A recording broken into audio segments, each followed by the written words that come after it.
Hey, what's going on everybody? It's Nirav, and yes, as you've probably come to expect, on every new iPhone day there's a series of videos I bring you. This is the third. Already showing you how to unbox your iPhone, well, what's in the box of the iPhone, and giving you first hands-on with the hardware. Next up, already shown you how to insert the SIM card, and now I'm going to give you a quick run through on how to actually set up the iPhone for the first time. Whether you've had an iPhone before, or whether this is your first one, you probably find this useful. So hopefully you do. Let's take a quick look at how to set up your new iPhone 6s, or even the 6 Plus, 6s Plus even.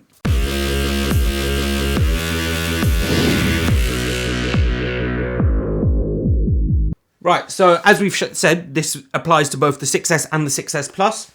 You see we're at Apple's lovely start screen, which is hello in a million languages plus please slide to continue. So slide it to the right, and it asks you for your language. In this case, we're going for English. Region, I'm in the UK. Setting the language, dead straightforward, no? Really easy. Now choose a Wi-Fi network or choose your mobile connection to actually set up the iPhone. Hey, in this case, I'm going to go with, do you know what? I'm going to use my mobile connection because I've got an activated SIM card in there. So it's going to take a while to activate. So let's going to fast forward through this, skip this part, and I'm going to show you now what happens once it's actually activated. Right, so now you're activated. You'll now bring you to this option. Location services. Do you want to let apps and stuff use your location? Let's be fair, it wouldn't be a smartphone if you said no, so I'm just going to hit yes. You can go and set it all up afterwards and configure and per app if you want to. Next up is Touch ID, which is Apple's fingerprint sensor, which is built into the home button here. I recommend setting this up. So all you do is just pop your finger on top and basically press it, lift it, press it, etc. Just adjust your grip slightly so it grabs all of that data, and it basically makes it really easy to work first time. And that's it, Touch ID is ready. What I will say, which is actually quite interesting, the process of setting up Touch ID on this sensor is a lot faster and a lot more accurate and easier than it was on the iPhone 6, the iPhone 5S, or even the iPad Air 2, which I also have. So it's actually very nice to be able to... Apple has clearly done some work to improve the sensor. Good on Apple, because let's be honest, fingerprint sensors aren't new, but it's a highly fought contest. Tap continue. Let's create a passcode. I'm not going to lie, I'm just going to go with the bare basic. It's a 6-digit code as well, which is quite interesting. There's no longer the 4-digit code option, although this is probably available via the settings. Now you have your apps and data. You've got restore from Icloud Backup, restore from iTunes Backup, set up as new iPhone, or move data from Android. Hey, that's quite interesting. That's something I'll talk about in another video, but that's actually where Apple released their own Move to iOS app on Android, on the Google Play Store, and got blasted for it. It's quite funny, actually, when you think about it. All 1-star reviews. Anyway, you've got options here. Restoring from iCloud Backup, if we tap on that, it's going to ask you for your Apple ID username and password. Tap on next once you're entered. It will give you a list of iPhones to restore from. Restore from iTunes Backup, if you backed it up to your iTunes. Tap on that, connect it to iTunes, and then just follow the on-screen prompts. Or set up as new iPhone. Do you know what? That's what we'll do. We'll set up as a new iPhone. So, now this is where if you've already got an Apple ID, great, you're going to need it. Don't have an Apple ID or forgot it, you're going to need to create one, enter your forgot details, or set it up later in the settings. I'm going to give you a quick demo now of putting your Apple ID and password in. So that's it. Once you've entered your Apple ID, just press next. It'll come through. Terms and conditions, you just have to agree, otherwise you can't use your new phone. So just agree. You can read through them if you want to, but hey, whoever wants to read through terms and conditions? Quite possibly the most boring topic there is. But yeah, now it's set up. Now it's Icloud Drive. And this is interesting but annoying. It frustrates me, Apple.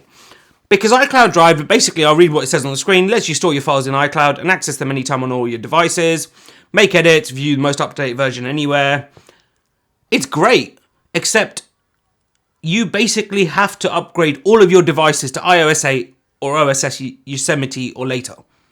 So if you've got an old Mac and you decide to turn this on, you can't access those files until you upgrade that to Yosemite. Hey, guess what? If it doesn't upgrade to Yosemite, you need a new Mac.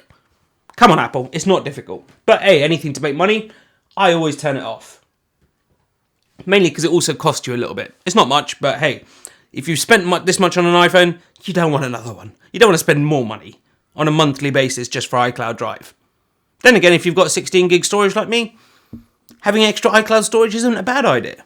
But anyway, now we've come to Apple Pay, which is really, really cool.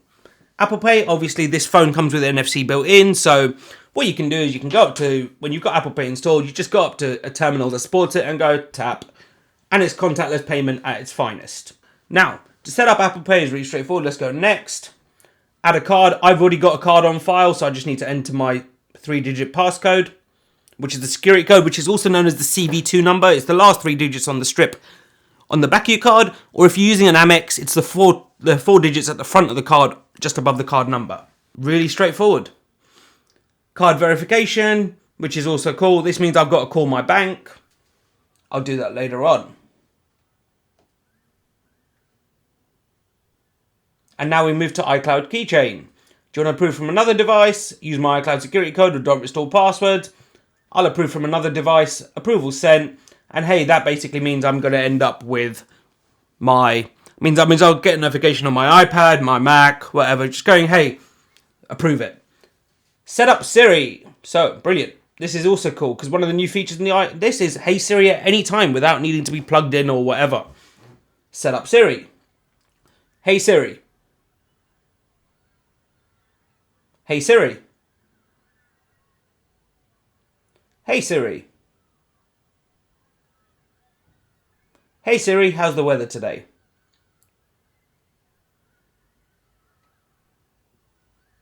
Hey Siri, how's the weather today? Hey Siri, it's me.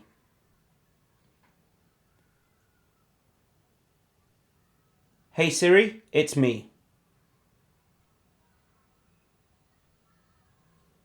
Perfect. Hey Siri is ready. Now let's continue. Diagnostics. I never send this to Apple or I never send this to anyone. So I just press don't send. You can if you want to. I don't recommend it. You've got 2 views. Do you want the standard view or the zoomed view?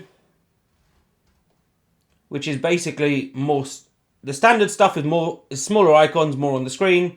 Zoomed view is bigger icons, less on the screen. I go with standard for sure. And welcome to iPhone. Get started. And guys, guess what? That's the iPhone 6S and how to set it up. Took a lot longer than I thought, but hey, good things come to those who wait. Thanks for watching. Please hit the like button. Don't forget to subscribe and stay tuned because I've got a lot more iPhone 6S coverage. See you next time.